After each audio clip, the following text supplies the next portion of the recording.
Herkese merhaba, Nefis Yemek kanalıma hoş geldiniz. Bugün sizlere yumuşacık, pamuk gibi bir poğaça tarifi vereceğim. Tarifimde kullanılan malzemeleri video içerisinde sayacağım. Açıklama kısmına ayrıyeten yazmayacağım. Poğaçamızın hamuru için 5 su bardağı un, 2,5 su bardağı süt, yarım su bardağından biraz fazla sıvı yağ, 1 paket instant maya, hızlı bir mayalandırma yapacağız. 1 çorba kaşığı şeker, 1 tatlı kaşığı tuz kullanacağız. İç harcı için isterseniz peynir kullanabilirsiniz, isterseniz sade yapabilirsiniz. Ben bazılarını peynirli, bazılarını sade yapacağım. Karışık bir şekilde olacak. Poğaçalarımızın üzeri için de yumurta sarısı kullanacağız. Yapımına başlamadan önce kanalıma abone olmayı, beğenmeyi, yorum yapmayı, bildirimleri açmayı lütfen unutmayın. Poğaçamızın yapımına başlayabiliriz.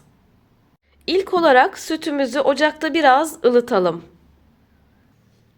Ilıttığımız sütümüzü bir kabın içerisine alalım. Daha sonrasında içerisine yağ, şeker ve mayayı ekleyip karıştıralım. İyice karıştırdıktan sonra ağzını kapatıyoruz. 3 dakika boyunca mayanın aktif hale gelmesini bekleyelim. Şimdi hep birlikte bakalım mayamız aktif olmuş mu? Evet, olmuş. Bundan sonraki aşama unumuzu karıştıracağız ve tuzumuzu ekleyeceğiz. Hemen şöyle yavaş yavaş unumuzu ekleyelim.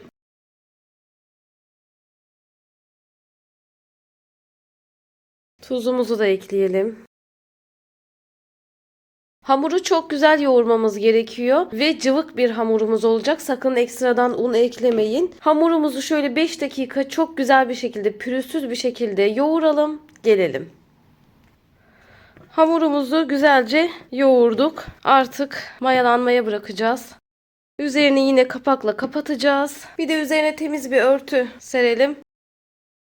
Bu şekilde 30 dakika kadar mayalanmaya bırakacağız. Bu 30 dakikanın son 5 dakikası fırınımızı 100 derecede açıp ısıtmaya bırakalım. 30 dakikamız doldu. Fırınımızı da bu arada son 5 dakika açmıştık ya. Kapatalım arkadaşlar. Ilık olacak, sıcak olmayacak. Hamurumuz pişmeyecek. Hamurumuzun tepsi mayası için fırınımızı o hale getirdik. Onu söyleyeyim. Hemen bakalım hamurumuza. Ve mayası gelmiş. Şimdi hemen tepsiye alalım hamurumuzu. Tepsimize yağlı kağıdımızı koyduk ve şöyle biraz yağ aldım. Ellerimi biraz yağlayacağım poğaçaları yaparken. Hamurumdan bir parça alıyorum. Şöyle arkadaşlar, sade yapacaksanız onu pürüzsüz bir şekilde avucunuzun içerisinde yuvarlayın. Tepsimizi alalım. Şöyle açalım içerisine, eğer peynirli yapacaksanız. İçerisine biraz peyniri koyalım. Ve tekrardan pürüzsüz yapalım. Şu şekilde bütün hamurlarımızı yapalım. Aralıklarını da açık koyacağım. Gerekirse 2 tepsi yapacağım. Çünkü bunlar tepsi mayasında daha çok kabaracaklar. Birbirlerine yapışsınlar istemiyorum.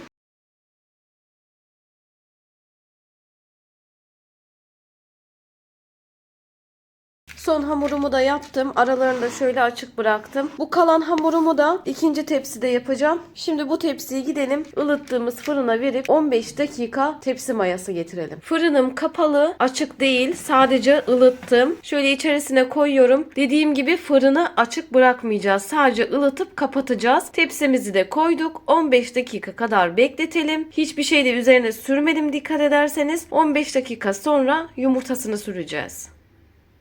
Poğaçalarımızın tepsi mayası geldi. Yumurtalarını süreceğiz fakat şöyle mayalarını söndürmeden yavaşça, nazikçe süreceğiz.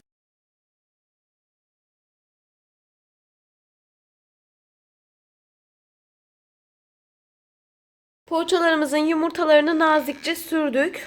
Mayalarını söndürmeden. Şimdi isterseniz susam atabilirsiniz üzerlerine. Susam, çörek otu, ne istiyorsanız. Ben bazılarını atacağım şöyle. Şimdi fırına gidiyoruz. Fırınımı 180 derecede açtım. Poğaçalarımı fırına vereceğim. Alt üst kızarana kadar pişireceğim. Poğaçalarımı 25 dakika kadar 180 derecede pişirdim. İkinci tepsiyi de aynı şekilde fırınımı ılıttım. Tepsi mayasını getirdim. Daha sonrasında 180 derecede yine 25 dakika kadar pişirdim. Şimdi poğaçalarımın yumuşaklığını sizlere göstermek istiyorum.